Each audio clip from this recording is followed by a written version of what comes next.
Hey, what's up, guys? Chapman Brooks here, just wrapping up a long Monday. It was a good Easter weekend with the family, and I hope y'all had a good one too. I decided to go quiet over the weekend mainly because I just haven't felt great, but also, you know, I don't want to get in the habit of being somebody that just has a lot to say. I want to be somebody that reflects on things and takes in matters and other factors before I give my 2 cents worth. The first thing that came to mind for me Saturday was like, what did Christ do when he was in the grave, essentially?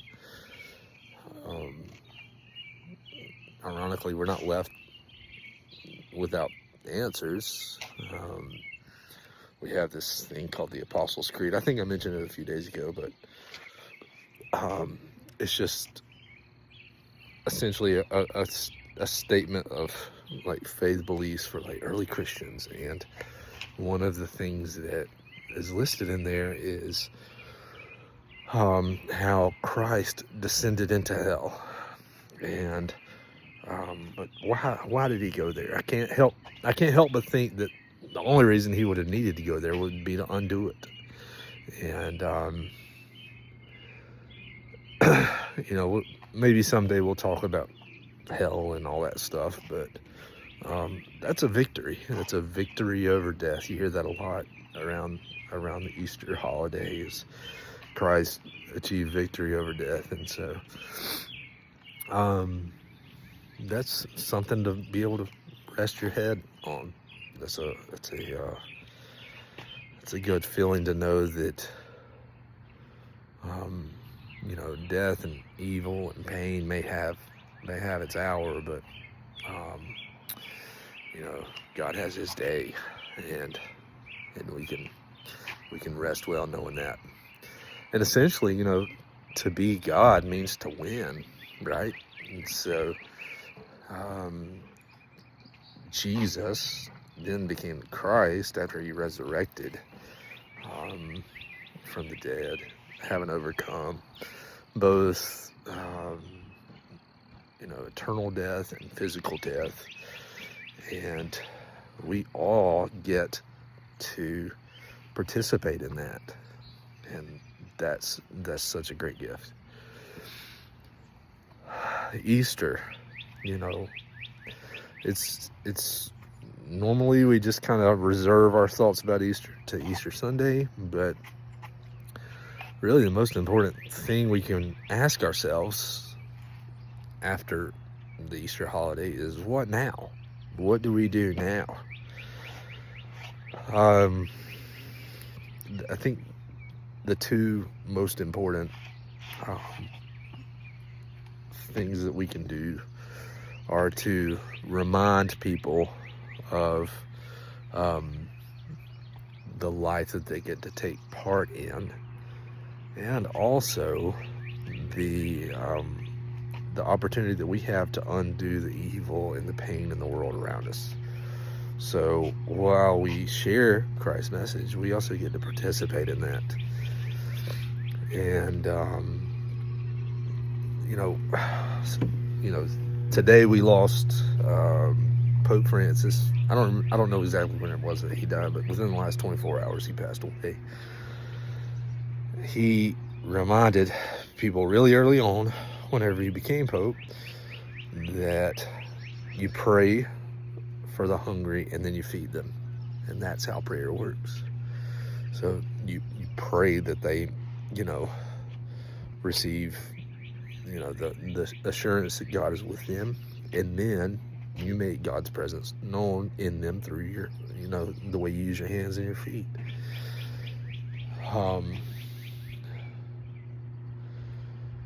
We probably more often than not like to do the thoughts and prayers things more so than taking action. But if we're really going to answer this question about so what, all right, Christ raised from the dead, so what, we have to walk the walk. One of the best ways that we can remind people that Christ raised from the dead is remembering a couple of verses. One of them is in Revelation, and it's one of my favorite verses, is that Christ is going to make all things new, all things, everything. Of the ways that Christ overcame death, he got rid of the division between life and death. And if you're making all things new, then life is going to be everywhere. And as much hurt and as much division and infighting as we see around us right now, we can't lose the plot that everything is going to be made new. Paul also says, he's convinced that there's nothing that can separate us from the love of God. Not heights or depths or principalities or powers or anything.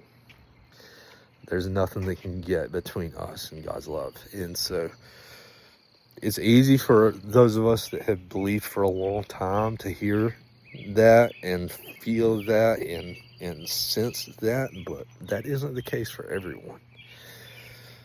And whether or not they buy into why we believe what we believe, they can know that we mean business by the way that we act. That is part of the legacy that Pope Francis left behind.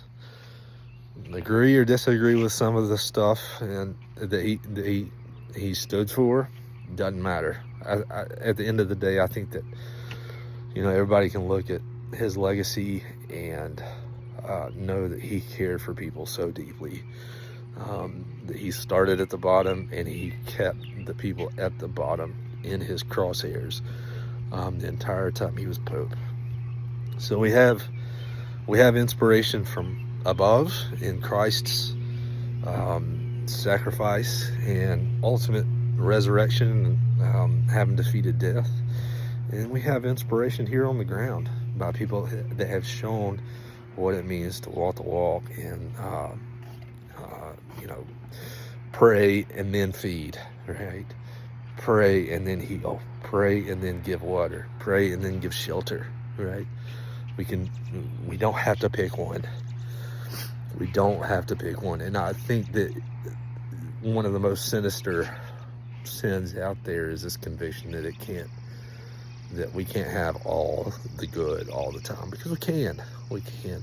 That's participating in this making all things new, right? We have to show that we take that seriously. So keep your eyes open, keep your hands and your feet willing. I'm going to take a couple weeks off, spend a little time with the family before I head back out to the field with you guys. Look forward to catching up in May. So if you guys have any questions or anything, feel like you need to talk, just give me a shout. I'll be glad to walk with you through whatever you got going on. Y'all take care.